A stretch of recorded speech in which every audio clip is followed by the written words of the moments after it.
Esta es una presentación de unos estudios que se realizaron sobre los datos del PREP y fueron presentados por Artemio Gallegos en el coloquio de análisis de la elección. Los estudios fueron realizados por Jair Garza, entre otros, Alberto Altamirano y un servidor, Jorge Alberto López Gallardo. El plan de la plática primero es una presentación de los datos del PREP y lo que es el Pearson, la correlación de Pearson y el significado de una correlación perfecta. El segundo punto es acerca de qué tan difícil es obtener ese tipo de correlación. Ha habido discusiones acerca de que se puede dar por diferentes propiedades de las series de tiempo, pero aquí se examina la posibilidad de obtenerla de diferentes maneras. En particular vemos el efecto de la acumulación. Cuando los datos se están acumulando, ¿acaso eso nos lleva a tener una correlación perfecta? Y luego el estudio de Jair Garza, que es el estudio de la correlación entre los votos, utilizando la técnica de niveles. Y una introducción al estudio de Alberto Altamirano, que fue presentado en otra sesión. Finalmente, unas conclusiones. Aquí vemos los datos del PREP. El PREP no son los datos finales, sino son los datos que fueron apareciendo en pantalla en la medida que los iba poniendo el IFE por televisión y por internet. Empezaron la captura de datos, empezó a las 8:42 p.m., tiempo del centro de México, y terminó a las 3:13 a.m., pasada la medianoche.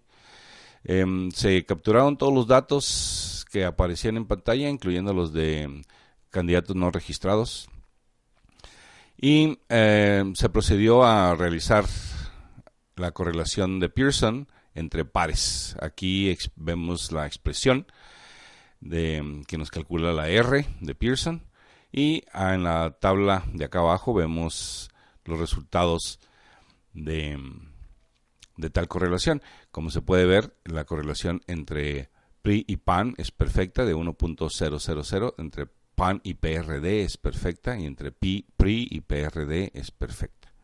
Había varias dudas que surgieron inmediatamente cuando esta información se hizo pública la noche del 2 de julio, el día de la elección.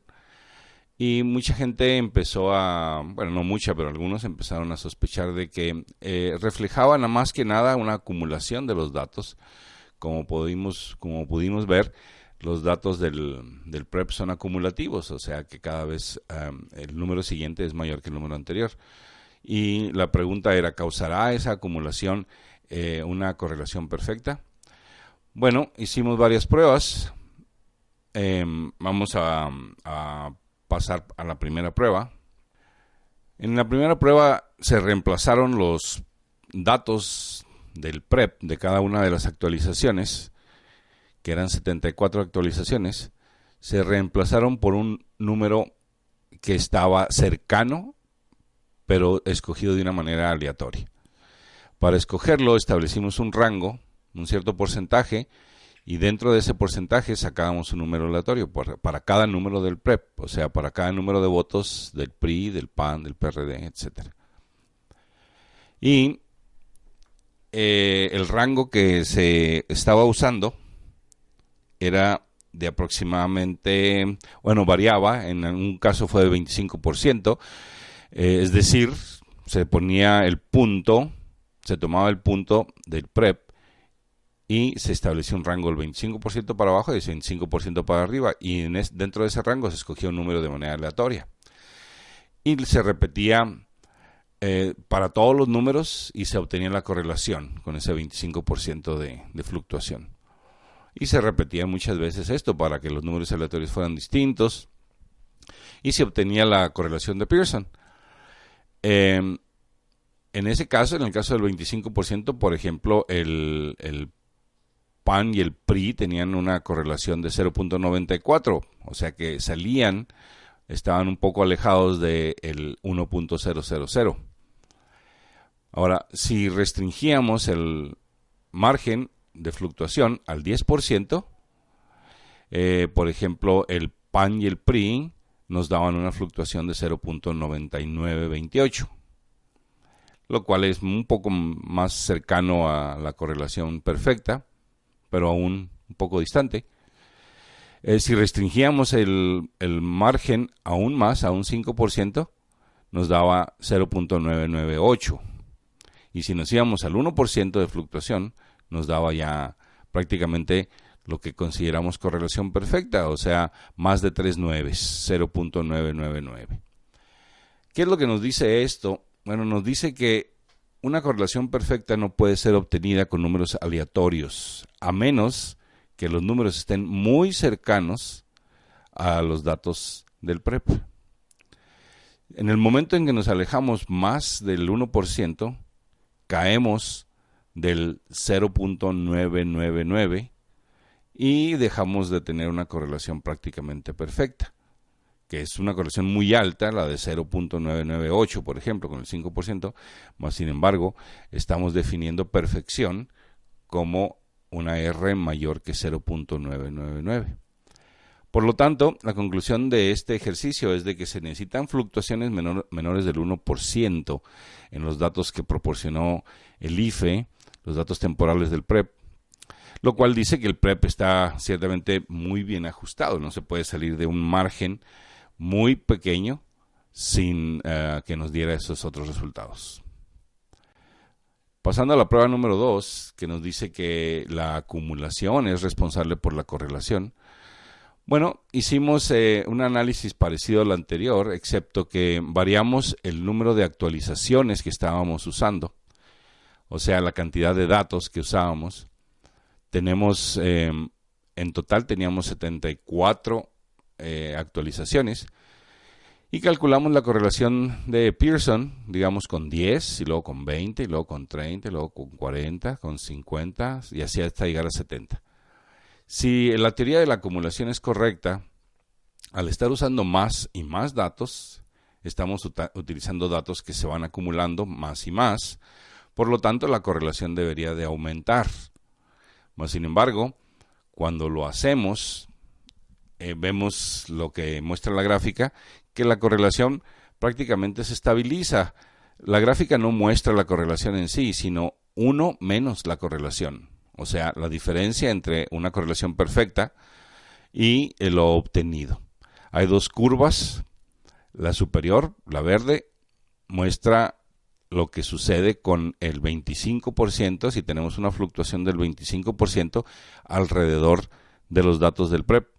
La inferior muestra lo que sucede cuando tenemos una fluctuación del 1%. En ninguno de los dos casos se modifica grandemente el valor inicial, digamos de 10 o 20 actualizaciones. Se estabiliza y se mantiene en la medida que aumenta el número de actualizaciones. En otras palabras, la diferencia de 1 menos el Pearson no disminuye al aumentar las actualizaciones, lo cual dice que la acumulación no mejora la correlación. O sea, que la correlación no es debida a la acumulación del PREP. Bueno, esta fue la prueba número 2. La prueba número 3 fue el trabajo realizado por Jair Garza. Jair Garza es un economista de Monterrey. Actualmente se encuentra haciendo estudios de maestría en Holanda. Y nos dice que el PREP es prácticamente una serie de tiempo no estacionaria y que existen técnicas en el mundo financiero en el cual se pueden sacar fluctuaciones sobre series de tiempo que se están incrementando, que tienen variación. Y para eso se necesita hacer una serie de pruebas. La primera es determinar la raíz unitaria, lo cual se puede hacer con lo que él menciona como la prueba de Dickey-Fuller. Y dado los resultados de la raíz unitaria, se puede determinar si la tendencia se puede eliminar en primer nivel, en segundo nivel, etcétera. Dependiendo de, se necesita modificar los datos o la primera derivada o la segunda derivada, etcétera. Bueno, él aplicó la prueba, determinó que era de primer nivel, eliminó la tendencia y después trabajó con los datos que resultaron sin la tendencia. Y en la tabla se muestran los resultados. Por ejemplo, la correlación entre AMLO y EPN, 0.9994. Vázquez Mota con EPN es 9995, Vázquez Mota con AMLO es 9994 y así sucesivamente. Prácticamente todos los resultados son mayores de 0.999, excepto Quadri, y eso lo tomamos nosotros como una correlación perfecta dentro del límite de certeza numérica con la que trabaja Excel. En este caso Stata, que es el software que fue usado, se determina que eliminando las tendencias se mantiene la correlación. La prueba número 4, no voy a hablar mucho de eso, es el estudio de Alberto Altamirano.